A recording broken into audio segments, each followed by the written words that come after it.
Now, here to go over the top stories of the week is media writer for The Australian, Sophie Elsworth. Sophie, thank you so much for joining me. Let's start with Labor's race-based referendum, The Voice.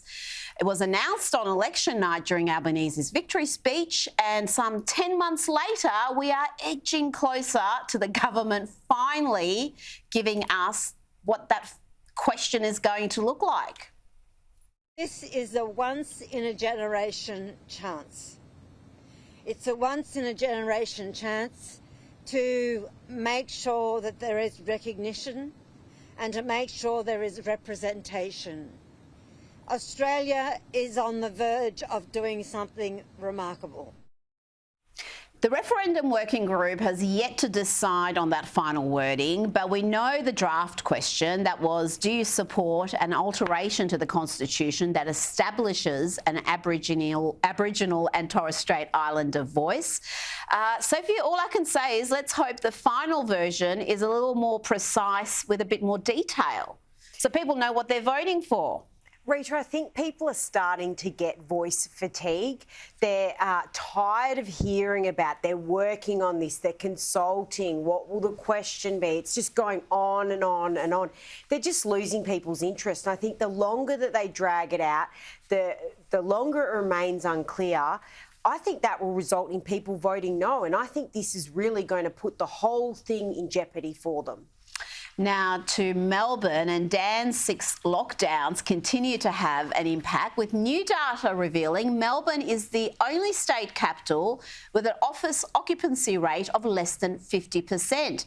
The number of city workers returning to their desks continue to lag well behind Sydney. Melbourne's occupancy rate, Sophie, is at 47%. That's compared to 61% for Sydney. Perth, Adelaide are at 80%. It's pretty depressing because it's not just the workers who are not there, it is the businesses that are absolutely struggling, the ones who've managed to hold on through 6 lockdowns.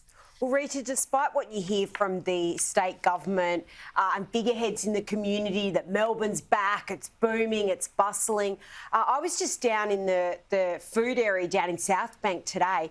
There is so many businesses gone. It is a ghost town down there. So I'd like some of these politicians, our friends at Melbourne City Council, to come down to these areas because they are not flourishing. They are in dire straits. Well, I think people at Melbourne City Council may be too busy being on junkets, because we also learned today that they've spent over $130,000 on junkets since the lockdowns were lifted. I mean, that's not getting our business owners, our residents in this city much at all.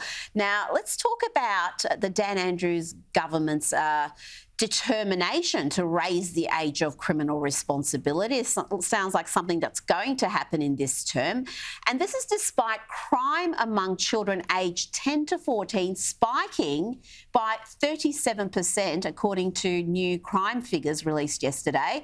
So we've got total crimes committed by children in this age group jumping to 5,882 offences, up from 4,285 the year prior. And this is the highest number, Sophie, recorded among children in that age cohort. So why do they want to raise the age of criminal responsibility? You would think that would be the last thing you'd be considering, given the spike in crime for this precise age group. Rita, you and I know better than that. This is a Dan Andrews government. They do very weird and wonderful things, and they can put our society in serious, a lot of people with serious concerns about this. We also have the police force crying out for more officers. We've got a real problem in this state, but again, this comes back to the bigger issue where Labor romped it in the last election, no opposition. If they want to change laws, they can.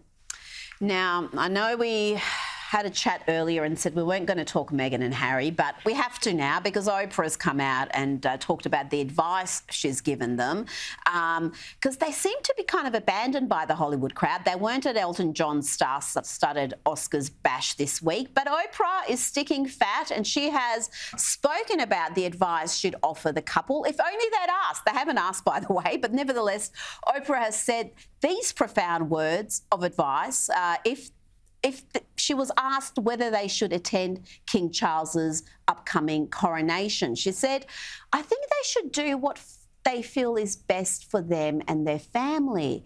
That's what the bottom line comes down to. What do you feel like is the right thing for you? Profound stuff, Sophie, profound. I hope you've got something a bit more solid. I want to hear your advice for the couple. Should they attend the coronation, and how should they conduct themselves if they do go? Well, I think it will be more of a story if they don't attend. I think they should attend it. They should keep their mouths closed. They just cause mayhem for the royal family wherever they go.